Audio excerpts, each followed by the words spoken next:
ধরা যাক কোনো স্কুল, কলেজ বা কোনো ইনস্টিটিউশন, সেখানে কতগুলো স্টুডেন্ট হতে পারে। সেই স্টুডেন্টের কন্ট্যাক্ট ইনফরমেশন, তার গার্জিয়ানের নাম, তার অ্যাড্রেস, সেই গার্জিয়ানের ফোন নাম্বার, তার সাথে তার ক্লাস, তার সেকশন, কী কী সাবজেক্ট, যদি ছোট স্কুল হয় তাহলে সাবজেক্ট মেনশন করতে হয় না, বা বড় স্কুলে সেই সাবজেক্টগুলো মেনশন করতে হয়। তাছাড়াও যদি সেক্ষেত্রে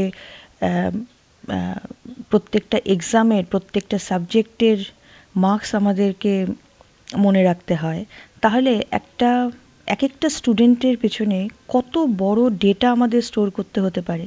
সেই ডেটাটাকে যদি আমরা পেন অ্যান্ড পেন্সিলে খাতার মাধ্যমে স্টোর করি, তাহলে সেই ডেটা খুঁজে পাওয়া কতটা মুশকিল।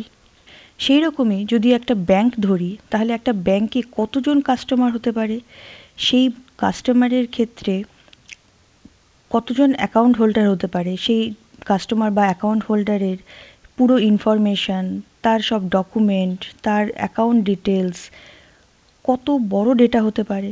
সেই রকমই কোনো যদি আমরা অনলাইন শপিং স্টোর ধরি, সেক্ষেত্রেও কত বড় ডেটা হতে পারে, কতটা ডেটা হতে পারে। তো সেগুলো পেন অ্যান্ড পেপারে স্টোর করা এবং সেগুলোকে পাওয়া খুব মুশকিল। তো সেই জন্যই কনসেপ্টটা এসছে ডেটাবেস। ডেটাবেসে স্টোর করে রাখলে, ডিজিটালি যদি স্টোর করে রাখি, সেটা থেকে পাওয়া অনেক সহজ, খুব সহজেই সেটা পাওয়া যায়, সেটাকে মেনটেন করা যায়, ম্যানেজ করা যায়। সেই জন্যই ডেটাটাকে মেনটেন করার জন্য একটা ডেটাবেস সিস্টেম করা হয়েছে এবং সেটাকে আমরা ইউজ করি, সব জায়গায় সেটাকে ইউজ করা হয় খুব ব্যাপকভাবে। আজকে আমরা সেই ডেটাবেস সম্পর্কে পড়ব। ডেটাবেস কী, ডেটাবেস ছাড়া আর কীভাবে ডেটা স্টোর করা যেতে পারে, ডেটাবেস কী কী টাইপের হতে পারে, ডেটাবেসে ডেটা কীভাবে স্টোর থাকে সেটা এক্সাম্পল দেখব।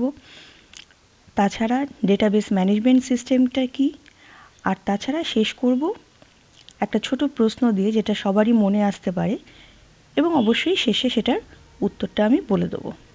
ডেটাবেস কী? ডেটাবেস হচ্ছে organized collection of structured information of data or data.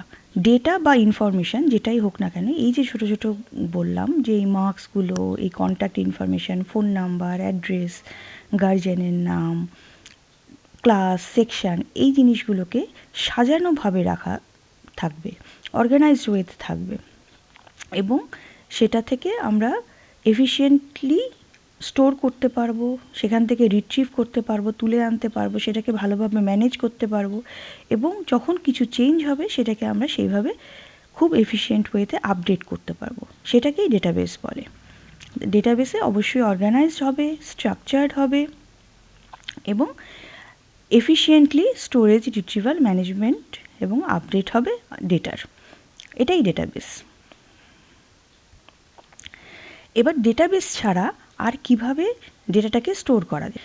Database কনসেপ্টের আগে যেটা হতো সেটা হচ্ছে ফাইল সিস্টেমে, যেটা আমরা জেনারেলি ছোট ছোট ডেটার ক্ষেত্রে আমরা যেটা করে থাকি, ফাইলে কিছু একটা ডেটা রেখে দিলাম, কিছু একটা লিখে রেখে দিলাম ফাইলে, সেটাকে ফোল্ডারের মধ্যে করে রেখে দিলাম। সেই ফোল্ডারের মধ্যে হয়তো আরও কিছু ফোল্ডার আছে, সেই ফোল্ডারকে গুছিয়ে আমরা একটা ফোল্ডারের মধ্যে আরেকটা ফোল্ডার, আরেকটা ফোল্ডারের মধ্যে আরেকটা ফোল্ডার, সেইভাবে নাম করে, সেইভাবে একটা হায়ারার্কিক্যাল অর্ডারে রেখে আমরা গুছিয়ে ফাইলগুলোকে রেখে দিলাম। সেইভাবে আমরা ডেটা রাখতে পারি। কিন্তু ডেটাবেস হচ্ছে স্ট্রাকচার্ড একটা ডেটা, যেটাকে খুব সহজে মেনটেন করা যায়। ফাইল সিস্টেমগুলোকে মেনটেন করা কিন্তু একটু মুশকিল হয়, কারণ অনেক বড় ডেটা যখন হয়ে যায়, যখন ডেটা হয়ে যায়, তখন এরকমভাবে ফাইল ফোল্ডারের থেকে খুঁজে বার করা, অ্যাক্সেস করা খুব মুশকিল হয়ে যায়। সেই জন্যই ডেটাবেসটাকে ইউজ করতে হয় যেখানে ডেটার পরিমাণ প্রচুর বেশি। সেখানে ডেটা রিডান্ডেন্সির চান্স থাকে না, কারণ এটা খুব এফিশিয়েন্টলি ম্যানেজ করা হয়, কোনো ডেটা ডুপ্লিকেট হবে না।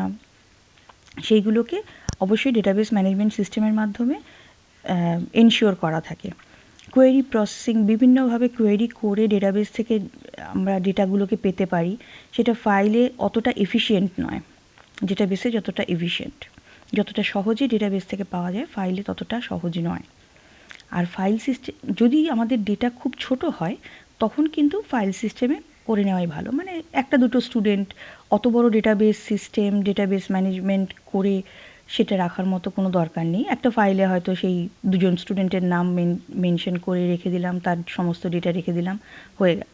কিন্তু সেক্ষেত্রে যদি আমার 1000 স্টুডেন্ট হয় তো সেখানে অবশ্যই আমাদের ডেটাবেসে রাখতে হবে। তাই খুব ছোট ডেটার ক্ষেত্রে আমাদের ফাইল সিস্টেমেই হয়তো হয়ে যাবে, কিন্তু খুব বড় ডেটার ক্ষেত্রে আমাদের ডেটাবেস ম্যানেজমেন্ট সিস্টেমের হেল্প নিয়ে ডেটাবেসে ডেটা রাখতে হয়। আরও অনেক সুবিধা অসুবিধা অবশ্যই আছে, সেগুলো অনেক কিছু নোট করলে পাওয়া যাবে। তো আমি এইগুলো মেইন ইম্পর্ট্যান্ট বলে এইগুলোকেই নোট করলাম। আরও যদি তোমাদের জানার ইচ্ছে হয় আরও অবশ্যই আমি বলবো, তোমরা কমেন্ট করো, আমি অবশ্যই জানাবো, নাহলে তোমরা নিজেরাও দেখে নিতে পারো। Types of database. Database mainly হয় রিলেশনাল আর নন রিলেশনাল বা নো এসকিউএল। রিলেশনাল মানে হচ্ছে যেটা ট্যাবুলার ফরম্যাটে থাকে, একটা টেবিলের আকারে থাকবে, মানে রোজ অ্যান্ড কলামসের অর্ডারে থাকবে, যেখান থেকে ডেটাটাকে আমরা রিট্রিভ করতে পারবো। আর নন রিলেশনাল ডেটাবেসে ডেটাটা মেনলি জেসন, বিসন বা কোনো এক্সএমএল ফরম্যাটে থাকে, যেটা কিনা জেনারেল টেবিলের আকারে নয়, একটা টেক্সট আকারে, একটা সেমি স্ট্রাকচার্ড টেক্সট আকারে থাকে, যেখান থেকে ডেটাটাকে রিট্রিভ করা যায়। সেখানেও কোয়েরি দিয়ে করা যায়, কিন্তু রিলেশনালের মতো ওরকম টেবিল আকারে অত ইজিভাবে করা যায় না, একটু ডিফিকাল্ট, একটু অন্যরকম। তো মেইন দুটো হচ্ছে রিলেশনাল, নন রিলেশনাল। তাছাড়াও হয় ক্লাউড, গ্রাফ। ক্লাউড ডেটাবেস হয় যেটা ক্লাউডেই থাকবে, গ্রাফ ডেটাবেস হয়, অবজেক্ট ওরিয়েন্টেড ডেটাবেস হয়, টাইম সিরিজ ডেটাবেস হয়। তাছাড়াও কিছু স্পেশালাইজড ডেটাবেস হয়, সেটা হচ্ছে vector database, centralised database, distributed database, hierarchical database. এগুলো সম্পর্কে যদি তোমাদের জানার ইচ্ছে হয় অবশ্যই কমেন্ট করো বা মেল করো, অবশ্যই আমি জানাবো। কিন্তু মেইন দুটো হচ্ছে রিলেশনাল আর নন রিলেশনাল। এবার হচ্ছে ডেটা কিভাবে থাকে। রিলেশনাল ডেটাবেসে ডেটা থাকে এরকম টেবিল ফরম্যাটে, যেরকম আমি বললাম, মানে এই হচ্ছে কলাম হেডিং, কলাম হেডিংয়ে মেইন টপিকগুলো থাকলো, তারপর কাস্টমার আইডি, এটার এগেনস্টে নাম, এটা ফোন নাম্বার, এটা অ্যাকাউন্ট নাম্বার, ব্যালেন্স এত, কেওয়াইসি আছে কি নেই সেই জিনিসটা এখানে আছে। সেরকমভাবে সেকেন্ড রোতে এই জিনিসটা আছে, এরকমভাবে প্রচুর রো থাকবে এবং সেই রোতে প্রত্যেকটাতে ডেটা থাকবে। আর নন রিলেশনালে কীরকম থাকে, এটা একটা জেসন ফরম্যাটের ডেটা আমি তুলেছি, যেখানে কিনা প্রোডাক্ট আইডি, এই যে কিটা তার একটা ভ্যালু আছে, সেটা হচ্ছে এইটা PROD 987, সেটার নামটা কি আছে, এটা হচ্ছে সেটার নাম, প্রাইস কত, এটা। সুতরাং এই একটা কি ভ্যালু পেয়ার করে জেসন ফরম্যাটে আছে। সেটা কিন্তু আবার লুপেও হয়। এই রিভিউজের মধ্যে আরেকটা জেসন আছে, যেটা কিনা ইউজার, এই এই কিটের মধ্যে আরেকটা কি আছে, সেই কিটের মধ্যে হচ্ছে ইউজার এর জন্য ভ্যালুগুলো হচ্ছে রেটিং, ইউজার এর জন্য হচ্ছে আবার রেটিং, রেটিং হচ্ছে 5, কমেন্ট হচ্ছে এটা, ইউজার বির জন্য রেটিং 4, কমেন্ট এটা। তাহলে রিভিউজের মধ্যে ইউজার, ইউজারের মধ্যে ইউজার এ, বি, এরকমভাবে জেসন ফরম্যাটে থাকতে পারে। সেটা হচ্ছে নন রিলেশনাল বা নো এসকিউএল বলে। আর রিলেশনাল এরকম হচ্ছে ডেটা দেখতে হয়। এবার ডেটাবেস ম্যানেজমেন্ট সিস্টেম, ডেটাটাকে ম্যানেজ করার জন্য ডেটাবেসটাকে কী করে এফিশিয়েন্টলি কাজ করানো যায় সেইটাকে ম্যানেজ করে, যে সেটাই হচ্ছে ডেটাবেস ম্যানেজমেন্ট সিস্টেম, যেটা কিনা একটা ইন্টারফেস হিসেবে আমরা ধরতে পারি। সেটা ইউজার যে ইউজ করছে, সে ইউজার এবং যে র ডেটাটা আছে আমার ডেটাবেসে, সেই ডেটাবেসের মধ্যে একটা ইন্টারফেস হিসেবে কাজ করে। এটা একটা অবশ্যই একটা সফটওয়্যার, যেটা ডেটাবেসগুলোকে ক্রিয়েট করতে, ডিফাইন করতে, ম্যানেজ করতে এবং ম্যানিপুলেট করে আর কি। ডেটাবেসটাকে এফিশিয়েন্টলি ক্রিয়েট করতে, ডিফাইন করতে এবং ম্যানিপুলেট করতে হেল্প করে হচ্ছে ডেটাবেস ম্যানেজমেন্ট সিস্টেম, যাতে কোনো রকম ভুল ডেটা বা ভুলভাবে কিছু না হয়। এটা এনশিওর করে ডেটা এফিশিয়েন্সি, যাতে ডেটা ঠিকঠাক করে এফিশিয়েন্টলি এই ক্রিয়েট ডিফাইন ডেটাগুলোকে ঢোকানো যায়, বার করা যায়, আপডেট করা যায় এবং সেগুলো সিকিওর থাকে, কোনোভাবে নষ্ট না হয় এবং সেটা যেন কনসিস্টেন্ট থাকে, কোনো যেন ভুল কিছু না হয়। একটা বিশ্বাসযোগ্যতা থাকে যে এই জিনিসটা কোথাও ভুল নেই এবং সেটা এনশিওর করে এই ডেটাবেস ম্যানেজমেন্ট সিস্টেম। সুতরাং ডেটাবেসটাকে কারেক্ট করে রাখে এবং ভালোভাবে ম্যানেজ করে হচ্ছে ডেটাবেস ম্যানেজমেন্ট সিস্টেম। এই ডেটাবেস ম্যানেজমেন্ট সিস্টেমের মাধ্যমেই কিন্তু ডেটাবেস থেকে আমরা র্যাপিডলি যে কোনো সময় হঠাৎ করে খুব তাড়াতাড়িভাবে ডেটাটাকে রিট্রিভ করতে পারি।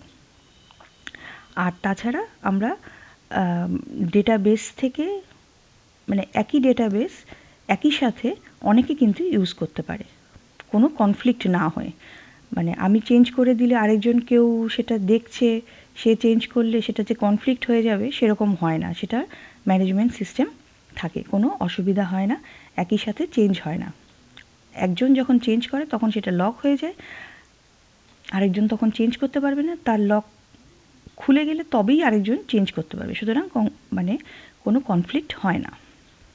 তো এই সবই ডেটাবেস ম্যানেজমেন্ট সিস্টেমের কাজ। ডেটাবেস ম্যানেজমেন্ট সিস্টেম পুরো সফটওয়্যারটা যেটা ডেটাবেসটাকে আমাদের সাথে মানে ইউজারের সাথে একটা ইন্টারফেসের মতো কাজ করে, পুরো ডেটাবেসটাকে এফিশিয়েন্টলি আমাদের ইউজ করার জন্য।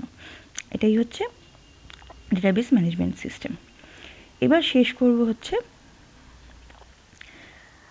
একটা কোশ্চেন, সেটা হচ্ছে কিছুক্ষণ ভাবো যে এই যে আমরা এমএস এক্সেল বা এই যে আমরা গুগল শিট ইউজ করি, এটাও তো একটা টেবিল আকারে আমরা ডেটা রাখি, তাহলে এটা কি একটা ডেটাবেস?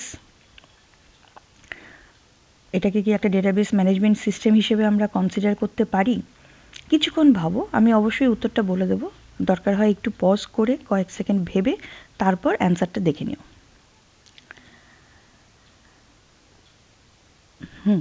প্রাইমারিলি এটা কিন্তু ডেটাবেস হিসেবে বানানো হয়নি এবং আমরা যেভাবে ইউজ করি সেটাও কিন্তু ডেটাবেস হিসেবে ইউজ করি না, এটাকে আমরা টেবিল হিসেবে ইউজ করি। হ্যাঁ, ডেটা স্টোর করতে আমাদের সুবিধা হয়, ডেটাটাকে রাখি, আমাদের ছোট ডেটা বা একটু বড় ডেটা আমরা রাখতে পারি, খুব বড় ডেটা কিন্তু এমএস এক্সেলে রাখতে অসুবিধা হয়। এখন অনেক এফিশিয়েন্ট হয়েছে বা অনেক এফিশিয়েন্ট ভাবে ইউজ করা যায়, অবশ্যই যায়, কিন্তু এমএস এক্সেল ইটসেলফ একটা প্রাইমারিলি ডেটাবেস ম্যানেজমেন্ট সিস্টেম নয়। তবে আমরা যদি সেটার সাথে একটা ভালো ম্যানেজমেন্ট সিস্টেমের মতো, ভালো ডেটাবেস ম্যানেজমেন্ট সিস্টেমের মতো সিস্টেম একটা সফটওয়্যার একটা বানিয়ে নিতে পারি, তবে অবশ্যই এটাকে ডেটাবেস ম্যানেজমেন্ট সিস্টেমের মতো করে আমরা ইউজ করতে পারবো। তবে প্রাইমারিলি এটা ডেটাবেস ম্যানেজমেন্ট সিস্টেম নয়। আজকে এই পর্যন্তই। যদি তোমাদের কোনো কোশ্চেন থাকে অবশ্যই আমাকে কমেন্ট করে জানিও।